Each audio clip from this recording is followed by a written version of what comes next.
नमस्कार, स्वागत है आप सभी का मेरे YouTube channel maths with Dharmesh पे। आज है रेक्टेंगल यानी कि आयत की आगे की क्लास। आज कराएंगे क्वेश्चंस। पिछली क्लास में मैंने आपको समझाए थे रेक्टेंगल के बारे में, पूरा एक्सप्लेन किया था। उसके फॉर्मूलेज आपको एक्सप्लेन किए कि क्षेत्रफल होता है L इंटू बी यानी कि लंबाई गुणे चौड़ाई, लेंथ इंटू ब्रेथ। पेरीमीटर बताया था 2 ब्रैकेट में L प्लस बी। पूरा A टू Z मैंने आपको रेक्टेंगल के बारे में एक एक चीज़ समझा दी थी। थोड़ा बहुत उसमें ज्योमेट्री का भी ऐड कर दिया था, ताकि अगर कोई ऐसा क्वेश्चन आ जाए जो ज्योमेट्री और मेंसुरेशन मिक्स हो तो उसमें भी आप क्या करें, सवाल को सॉल्व कर सकें, कोई भी दिक्कत आपको ना हो। पहला क्वेश्चन आपके सामने लिखा हुआ है, चित्र में ABCD आयत है और ट्राइंगल ABE का क्षेत्रफल 15 सेंटीमीटर स्क्वायर दिया है। इसका हमें दिया है क्षेत्रफल। यदि EC इक्वल टू 2BE हो तो आयत का क्षेत्रफल ज्ञात करें। हमें क्या बताना है, रेक्टेंगल का एरिया ऑफ अ रेक्टेंगल हमें निकालना है कोई बताइए। बहुत सिंपल है, देखिए ध्यान से। BE इक्वल अगर हम माने x, ठीक, ये लेंथ हम क्या मान लें, x सेंटीमीटर, ठीक। तो EC जो है वो दिया है 2BE, यानी कि EC इक्वल हो जाएगा 2 इंटू एक्स, यानी कि EC बराबर 2x। ये स्टेप बाय स्टेप केवल उन बच्चों के लिए जो पहली बार किसी कंपटीशन लेवल की तैयारी कर रहे हैं, या फिर और जो लोग मंझे हुए हैं, यानी कि जो लोग पहले भी तैयारी कर चुके हैं, जिनको सारी चीज़ें पता है, जिनको क्वेश्चन आते हैं, जो लगा चुके हैं, वो डायरेक्ट अपना एक स्टेप गायब करके भी देख सकते हैं। लेकिन हमें क्या है, हम क्योंकि पढ़ा रहे हैं, यहाँ कोई ऑफलाइन क्लास नहीं चल रही है कि हमें पता है ये बच्चा तेज है, ये बच्चा कमज़ोर है। हमें सभी को ध्यान में रखते हुए पढ़ाना है। तो इसलिए जो भी तेज व्यक्ति हैं वो अपने हिसाब से क्वेश्चन जल्दी सॉल्व करके कमेंट में आंसर जरूर बता दिया करें, ठीक। तो ये कितना हो जाएगा, 2x, क्योंकि क्वेश्चन में बोला गया है कि EC इक्वल टू 2BE है, ठीक। अगर हम BC लाइन की बात करें तो BC बराबर क्या होगा, तो BE और प्लस EC, यानी कि x और प्लस 2x, यानी कि जो BC लेंथ आएगी वो क्या आएगी, 3x सेंटीमीटर। ये पूरी क्या आ जाएगी, 3x। किसी को कोई दिक्कत है? हाँ, अब आपको पता है ये और ये ब्रेथ चौड़ाई ये क्या होती है, इक्वल होती है। लेंथ और लेंथ क्या होती है, आपस में बराबर होती है इन रेक्टेंगल। समझ में आप? चारों कितने कोने कितने के होते हैं, 90 डिग्री के होते हैं। देखिए बहुत सिंपल से निकाल देंगे। जो ट्राइंगल है ABE, पहले इसको देखिए, उसमें फॉर्मूला लगेगा हाफ बेस इंटू हाइट, ठीक। तो हाफ बेस हो जाएगा हमारा BE, जो कि कितना निकल गया है, x सेंटीमीटर निकल के नहीं है, हमने लेट किया। और हाइट क्या हो जाएगी, AB यहाँ पे क्या है, चौड़ाई है। ध्यान में रखिएगा इस बात को, चौड़ाई जो हाइट हो रही है ट्रायंगल के लिए, वो रेक्टेंगल के लिए क्या होगी, यहाँ पे चौड़ाई होगी। इसको बहुत ध्यान रखिएगा कि ये जो हाइट आ रही है ट्रायंगल के लिए वो क्या है, रेक्टेंगल के लिए चौड़ाई है। और क्षेत्रफल हमें दिया है कितना, 15। तो 15 बराबर हाफ x, या फिर ABX के लिए ये हो जाएगा 30। तो 30 बटे x हमारा क्या निकल के आएगा, A भी निकल के आएगा। कितना अभी ध्यान दीजिए। अब आएंगे रेक्टेंगल, ये रेक्टेंगल का साइन है ABCD पे। तो जिसका क्षेत्रफल क्या होता है, L इंटू बी, यानी कि अगर हिंदी में लिखें तो लंबाई गुणे चौड़ाई, ठीक।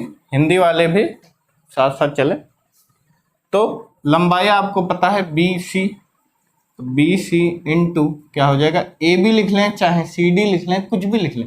क्यों? क्योंकि ये तो आपस में क्या होती, बराबर ही होती है। तो चौड़ाई को हमने यहाँ पे क्या लिख लिया, AB लिख लिया, क्योंकि AB यहाँ दिया हो। तो BC निकल के आई हमारी 3x इंटू 30/x। तो x कैंसिल हो जाएगा, ये आ जाएगा 90 सेंटीमीटर स्क्वायर। यही क्या है इस सवाल का आंसर। उम्मीद करता हूँ आप लोगों को अच्छे से समझ में आया होगा, बहुत ही अच्छे तरीके से, एकदम बेसिक वे में बताया है। कोई दिमाग एक्स्ट्रा नहीं लगाना है, कोई ट्रिक नहीं है। आपको पता है मेंसुरेशंस में ट्रिक्स कम होती हैं, वीडियो क्लैरिटी ठीक है, वेरी गुड, बहुत अच्छा। राइटिंग भी अच्छी हो रही है डे बाय डे हमारी, आप लोगों को इसलिए मज़ा आ रहा होगा। जल्दी से सॉल्व कर लीजिए।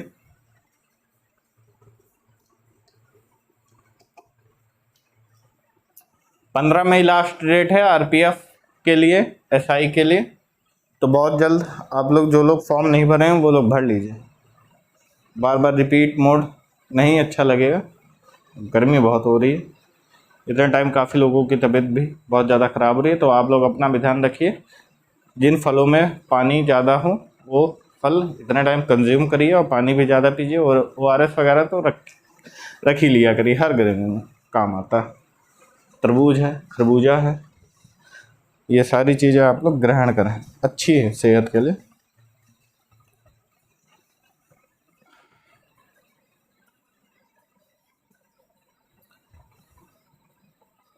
दोबारा समझाने की तो ज़रूरत है नहीं, इसमें कुछ था नहीं। वैसे हमने सिंपल BE को x मान लिया, तो EC 2 BE थी, तो BC पूरी आ गई, x + 2x यानी कि 3x। अब ट्राइंगल ABE के द्वारा हमने क्या निकाल लिया, AB के लेंथ निकाल ली 30/x। रेक्टेंगल ABCD में हमने देखा लंबाई गुणे चौड़ाई, तो 3x × 30/x यानी कि 98 सेंटीमीटर हमारा क्या आ गया, आंसर आ गया। सिंपल, नोट कर लीजिए।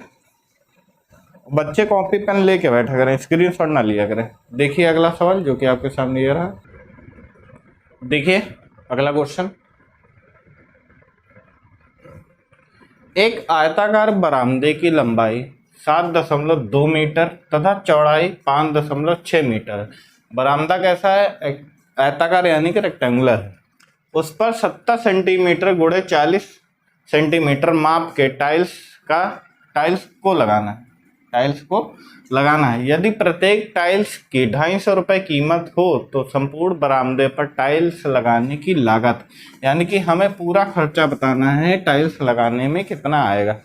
तो ऐसे में क्या होता है, हमें कुल टाइल्स निकालने पड़ते हैं। जैसे मान लीजिए आपका घर है, उसमें जो फर्श है किसी भी कमरे का मान लीजिए, अगर स्क्वायर फॉर्म में नहीं है तो उसको मान लीजिए रेक्टेंगुलर फॉर्म में, तो आपको पता है टाइल्सों की संख्या कैसे निकलेगी, तो फर्श का जितना भी क्षेत्रफल होगा और बटे एक टाइल्स का क्षेत्रफल, यानी कि पूरा, आप जो टाइल्स लगाने आता है चाहे उससे पूछ लीजिए, उसको भी पता होगा कि पूरा जितना एरिया होगा वो पहले वो नापेगा, समझ में आ रहा है, पूरा जो क्या होगा उसका क्षेत्रफल कितना है ये वो नापेगा, और बटे टाइल्स का क्षेत्रफल आपको निकाल के बता देगा कि टाइल्स कितनी लगेंगी, यानी कि टाइल्सों की संख्या उस बरामदे या फिर कमरे में कितनी लगनी है यह आपको बता देगा। तो देखिए 7.2 मीटर, लेकिन टाइल्स की जो लंबाई और चौड़ाई दी है वो सेंटीमीटर में दी है, तो हम भी क्या करेंगे, बरामदा का जो है उसको सेंटीमीटर ले आएंगे। तो लंबाई 7.2 और गुणे 100, 1 मीटर बराबर 100 सेंटीमीटर, तो ये कितना हो जाएगा, 720 हो जाएगा सेंटीमीटर। चौड़ाई 5.6 मीटर गुणे 100 यानी कि 560 सेंटीमीटर। ठीक, अब डायरेक्ट यहाँ पे फॉर्मूला लिखते हैं। ठीक,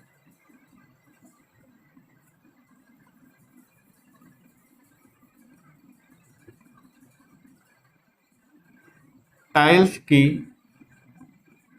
कुल संख्या, ठीक, तो क्या हो जाएगा, बरामदे का क्षेत्रफल बटे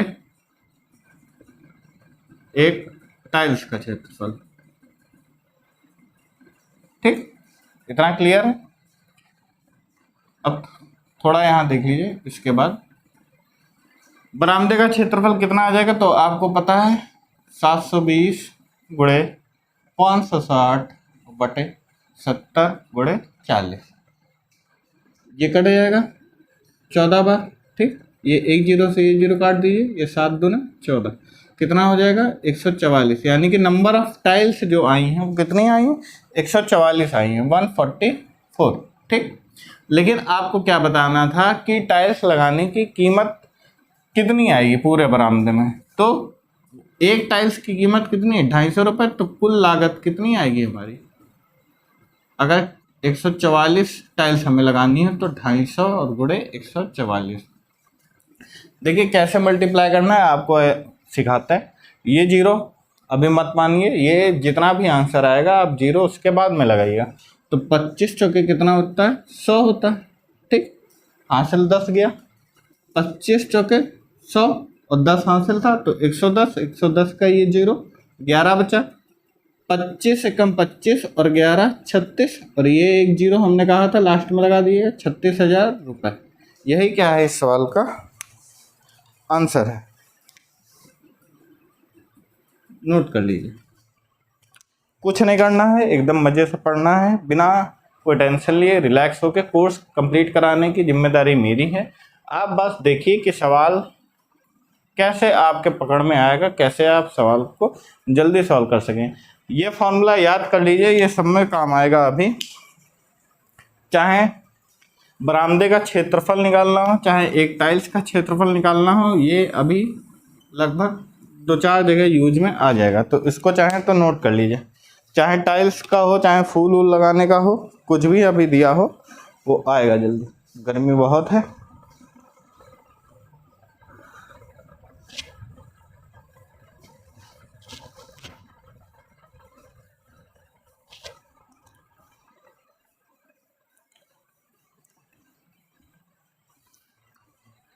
समझ में आ रहा है? कमेंट सेक्शन में जरूर बताइए। प्रीमियम लाइव क्लास चलती है तो कमेंट में पढ़ता हूँ, जो भी बच्चे कमेंट करते हैं, चाहे लाइव क्लास में चाहे बाद में, तो आप लोग कमेंट जरूर किया करिए। साथ ही साथ जो भी एनटीपीसी में फोकस चाह रहे हैं जीएस वगैरह, तो वो एक अच्छा सा टीचर ढूंढ ले जीएस का जो एक्सपर्ट हो रेलवे वगैरह के लिए। ये मत कहिएगा कि कोई टीचर सारे सब्जेक्ट अगर मतलब सारे कंपटीशन लेवल के एग्ज़ाम पढ़ा रहा है तो वो आपको रेलवे की जीएस नहीं पढ़ाएगा, ऐसा मत सोचिएगा। वो पूरी छानबीन करके ही आपको पढ़ाता है। जैसे मैं एसएससी की मैं भी पढ़ाता हूँ, रेलवे की पढ़ाता, तो अभी बहुत जल्द आपको प्रीवियस ईयर के क्वेश्चंस भी मैं कराऊंगा और अपने भी प्रैक्टिस सेट दूंगा। हो सकता नहीं, अपने भी प्रैक्टिस सेट में दूंगा, तो आप खुद जान जाएंगे कि हाँ मेरी छानबीन किस हद तक है आपके लिए एग्ज़ाम तैयार कराने में। नोट कर लीजिए, आगे बढ़ेंगे। देखिए अगला क्वेश्चन जो कि आपके सामने ये रहा। देखिए अगला बेहतरीन क्वेश्चन आपके सामने लिखा हुआ है, एक आयताकार फुलवारी का क्षेत्रफल एक आयताकार फुलवारी का क्षेत्रफल 2552 मीटर स्क्वायर है। यदि उसकी चौड़ाई 6 मीटर अधिक होती तो क्षेत्रफल 348 मीटर स्क्वायर अधिक होता। कहने का मतलब ये है कि चौड़ाई को अगर बढ़ा दें तो क्षेत्रफल में कितनी वृद्धि हो रही है, इतनी अधिक होता, इससे अधिक होता। समझ में आ रहा है? उसकी लंबाई चौड़ाई से कितना मीटर अधिक है ये बताना है, तथा 2.50 रुपये प्रति मीटर की दर से उसके चारों ओर तार लगाने का व्यय क्या होगा। अब देखिए, जब तार लगाया जाएगा, आयताकार फुलवारी है तो आपको पता है वो उसके परिमाप पे लगाया जाएगा, ना कि बीचों बीच ऐसे लगाया जाएगा। समझ में आ रहा है? तो इसमें क्षेत्रफल कभी नहीं निकालते हैं। जब चारों ओर कोई भी चीज़ लगाने की बात होती है तो हमेशा उसमें क्या निकालते हैं, पेरीमीटर यानी कि परिमाप निकालते हैं। समझ में आ गया? आइए क्वेश्चन करते हैं। अब देखिए, पुराना क्षेत्रफल तो हमें दिया है, तो लेंथ देखिए सिंपल लेट कर लीजिए कि लंबाई अगर हम L माने और चौड़ाई अगर हम B माने, सिंपल लंबाई अगर L होगी और चौड़ाई की बात कर रहा है कि उसकी चौड़ाई 6 मीटर अधिक होती तो B प्लस क्या हो जाती, 6 हो जाती। ठीक, तो क्षेत्रफल क्या होता हमारा, तो ये तो L इंटू बी होता है ना, जो दिया है 2552, और यहाँ पे क्षेत्रफल हमारा क्या हो जाएगा, तो L B plus 6, L multiply by B plus 6, तो इतना क्या हो जाता, अधिक हो जाता। और इसका क्या होगा, ये डिफरेंस होगा। समझ में आ रहा है? तो क्षेत्रफल क्या होता, अधिक होता। तो चाहे हम ऐसे कर लें कि LB प्लस L6, तो LB से LB कट जाएगा और 6L क्या हो जाएगा, अधिक वाली संख्या आ जाएगी, अधिक। ध्यान दीजिएगा इस बात को। अभी डायरेक्ट हम करके चाहे 6L बराबर 348 अगर आप रखेंगे तो भी 6 पंजे 30, 5 6 48, 58 आएगा। लेकिन हम आपको कायदे में समझा रहे हैं, इसलिए आपको पूरा करके बताते हैं कि कोई भी चीज़ कितनी अधिक है, जैसे आपसे कोई 10 साल बड़ा है तो यानी कि आप दोनों के बीच का जो अंतर है वो 10 साल का है। समझ में आ रहा है कि नहीं, कि आपके उम्र और जो भी आपसे बड़े हैं उनके बीच में जो डिफरेंस है, समझ में आ रहा है कि नहीं। यानी आपकी जो एज का है उसको अगर हम माइनस करें तो कितना आएगा, 10 साल आएगा। वरना सिंपल था कि ये LB है, यहाँ पे मल्टीप्लाई करें LB आ जाएगा प्लस L6 आ जाएगा। तो L6 यहाँ पे क्या आएगा, दोनों क्षेत्रफलों में अधिक आ रहा है, तो वही L6 का मान 348 दिया है। वरना इन दोनों को क्या कर दिए, आप माइनस कर दिए, तब भी क्या हो जाएगा, आंसर निकल आएगा बराबर 348 हमें दिया था। तो LB plus L6 minus LB plus L6 बराबर 348। तो LB से LB कट गया, इसको 6L बराबर 348 लेंगे तो कितना आ जाएगा,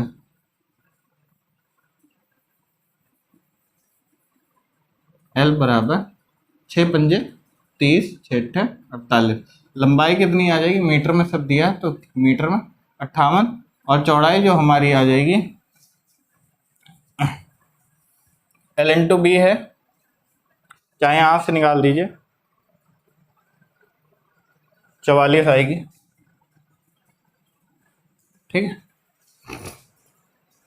भाई, 2552 कर लीजिए, चाहे LB प्लस L6 से निकाल दीजिए।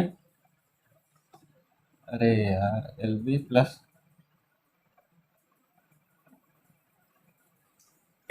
इसमें रख दीजिएगा L का मान, ठीक है, B का मान आपको पता चल जाएगा। समझ में आ रहा है कि नहीं। चाहे तो 2552 से 58 को जब आप डिवाइड करेंगे तो कितना आ जाएगा, 44 आ जाएगा। ठीक, यानी कि ब्रेथ जो आएगी वो कितनी आएगी, 44 मीटर आएगी। ठीक, तो कितना मीटर बड़ी है, तो 6 मीटर क्या है, ज़्यादा है। चौड़ाई कितना अधिक है, तो 6 मीटर क्या है, अधिक है। अब 2.5 रुपये प्रति मीटर की दर से तार लगाना है। तो पेरीमीटर की यहाँ पे बात करेंगे, परिमाप की बात करेंगे, तो 2L ब्रैकेट में होता है 2L प्लस B, तो 2L प्लस B 8 4 12 5 4 9 और 1 10, 102 गुणा कर दीजिए, 204 हो जाएगा। तो 204 और गुणे 2.5 रुपये कितना आ जाएगा, 25 चौका 100, ये जीरो कट जाएगा, इसका 2.5 रुपये ही रखिए, इसका आगे वाला जीरो मायने नहीं रखता, आप लोगों को पता है। तो 25 चौका 100, एक जीरो कट गया, 25 जीरो जा जीरो, एक जीरो आ गया, 25 दूना 50 और एक हासिल लगाया था, 510 रुपये का आ जाएगा, आंसर आ जाएगा। नोट कर लीजिए फटाफट, जल्दबाजी में लिखने में बड़ी मिस्टेक हो जाती है, ये बड़ी प्रॉब्लम है हमारी। नोट कर लीजिए फटाफट। ये ब्रेथ भाई L/B बराबर 2552 आप रख लीजिए, ब्रेथ आ जाएगी 44 सेंटीमीटर, कोई दिक्कत नहीं है उसमें, क्योंकि 58 चौके कितना हो जाता है, 4 बटे 32, 4 पंजे 20, 3 23, 23 2, यहाँ पे बचेगा 3, यहाँ पे बचेगा 2, 232 फिर बचेगा, फिर 58 चौको 232 हो जाएगा। समझ में आ रहा है।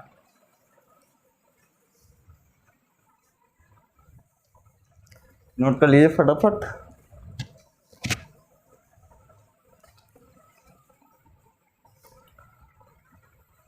ऐसे ही लंबे लंबे ही सवाल अब आएंगे, ये मत सोचिए कि छोटे छोटे सवाल आएंगे, लंबे लंबे ही सवाल अब आएंगे।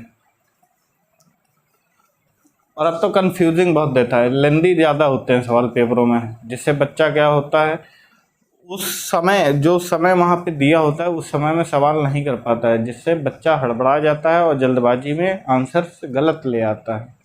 ये बड़ी समस्या चल, खासकर रेलवे वगैरह में 2-4 सवाल तो ऐसे दिए ही होते हैं जिसमें आपका समय क्या हो ज़्यादा लगे, टाइम टेकिंग क्या हो, सवाल ज़्यादा लगे। जैसे मुझे याद है 2019 RPF जनवरी में जब हुआ था, तो उसमें एक टाइम एंड वर्क का सवाल आया था। मैं जब प्रैक्टिस करवाऊँगा RPF के लिए प्रीवियस ईयर के, तो उसमें वो सवाल करवाऊँगा ज़रूर, वो बड़ा लेंदी था। टाइम एंड वर्क वाला, वो मैं करवाऊंगा जरूर। जानबूझ के वो लोग लेंदी सवाल देते ही हैं, तो उन सवालों को छोड़ना है, ये आपको ध्यान रखना चाहिए। समझ में आ रहा है? हर सवाल को आप लोगों को क्या है करना भी नहीं है। आप लोग ये मत सोचिए कि पीछे कोई आंसर वांसर, पसीना बहुत आ रहा है तो वही पूछ रहे हैं अंगोछे से, गमछा जिसको कहते हैं, हम लोग अंगोछा कहते हैं हमारे क्षेत्रीय भाषा के अनुसार। आज के लिए ये 3 सवाल ही रखिए, ठीक। थोड़ी गर्मी ज़्यादा लग रही है क्योंकि आज रिकॉर्ड हो रही क्लास दोपहर के बाद, तो बहुत जल्द दिन में रिकॉर्ड होगी तो गर्मी क्या होती है उस टाइम कम होती। तो आपसे मिलेंगे अपने आने वाली वीडियोस में, तब तक आप ज़्यादा से ज़्यादा ये वीडियो उन लोगों तक पहुंचाइए जो भी एनटीपीसी, आरपीएफ एसआई, कांस्टेबल की तैयारी करना चाह रहे हैं या फिर कर रहे हैं। एनटीपीसी आपको पता है जुलाई से सितंबर के बीच आएगा। आरपीएफ कांस्टेबल और आरपीएफ एसआई और कांस्टेबल के फॉर्म भरे जा रहे हैं, 15 मई उसकी लास्ट डेट है। जिन महानुभाव ने अभी तक फॉर्म नहीं भरे हैं वो लोग जल्द से जल्द फॉर्म भरवा लें, ताकि उनसे ऐसा ना हो कि मौका छिन जाए और आप लोग पेपर ना दे पाएँ। वैकेंसी कांस्टेबल की ज़्यादा है, एसआई की कम है, फिर भी आप लोग प्रयास करिए, होगा सिलेक्शन ज़रूर। मैं आपके साथ खड़ा हूँ। आप लोगों को वीडियो देख के खुद लग रहा होगा कि हाँ सर मैथ अच्छी पढ़ाते हैं। तो मिलेंगे आपसे आने वाली वीडियोस में, तब तक नमस्कार, जय हिंद।